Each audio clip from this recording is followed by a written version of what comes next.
তুমি সব মিছা কথা কৈছা মই সঁচা কথাই কৈছোঁ সব কথা কৈ দিয়া তুমি বাচি যাবা মই সঁচা কথাই কৈছোঁ দাদা এতিয়া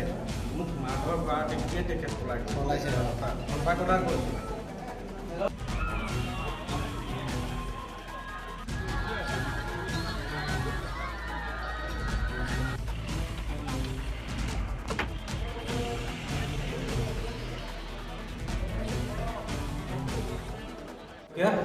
আৰু মোক ফোন নম্বৰ দিছিলে পংকজ গগৈ ইয়াৰে নিবাসী হয় তেখেতে কৈছিলে প্ৰতিষ্ঠা দিৱসৰ উপলক্ষে এই দাদাজনক মানে তেখেতৰ গিৰিন্দ্ৰ দাক লগ কৰিবলৈ কৈছিলে তেখেতে মোক কৈছিলে তেখেতক তুমি ক'বা মই তেখেতৰ মোক নাতি বুলিয়ে মাতে তুমি ক'বা যে এনেকৈ প্ৰতিষ্ঠা দিৱস আছে দাদা কিবা এটা সহায় কৰি দিব বুলি কৈ পেলাই তুমি পইচাৰ কথা ক'বলৈ কৈছিলে মই সেইমতে দাদাক কল কৰি পেলাই মই তেখেতক কৈছিলোঁ কথাখিনি তেনেকুৱাতে মোক তেখেতে ধৰে আৰু তাৰপিছত এতিয়া মই অলপ আগতে যিহেতু তেখেতে কৈছিলে যোনে দিছিলে পংকজ গগৈ তেখেতক ফোন লগা মই ফোনটো লগাইছিলোঁ কি অধিৱেশন আছিলে আমাৰ প্ৰতিষ্ঠা দিৱস আছে অধিৱেশন আছে আমাৰ অসমীয়া যুৱ মঞ্চৰ মোৰ তাত এটা ইনকামিং কল আহিল সন্ধিয়া সময়ত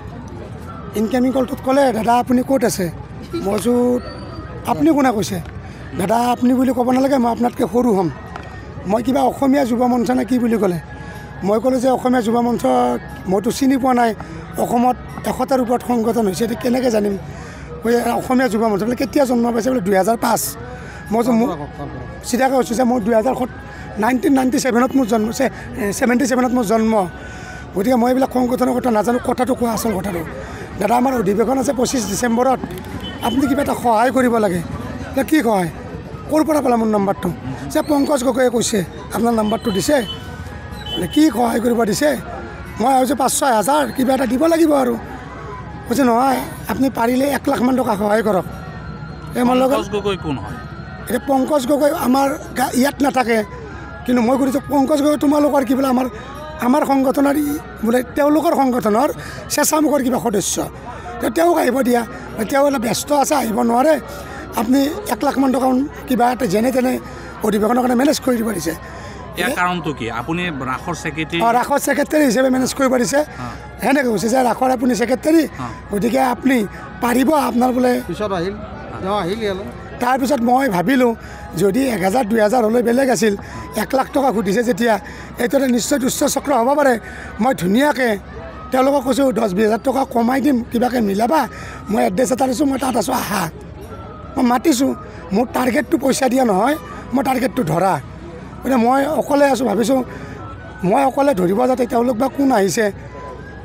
মই তেতিয়া 2-এজনক সদস্যক কৈছোঁ সাক্ষী লাগিব মই ভয় কৰা নাই তোমালোক পাৰিলে আহি থাকা তাৰপিছত তেওঁ আহিলে তেওঁক মই ক'লোঁ যে কি পইচা লাগে কি অধিৱেশন কিবা 25 ডিচেম্বৰত কিবা অধিৱেশন আছে তাৰপিছত মই তেওঁক বহুৱাই লৈ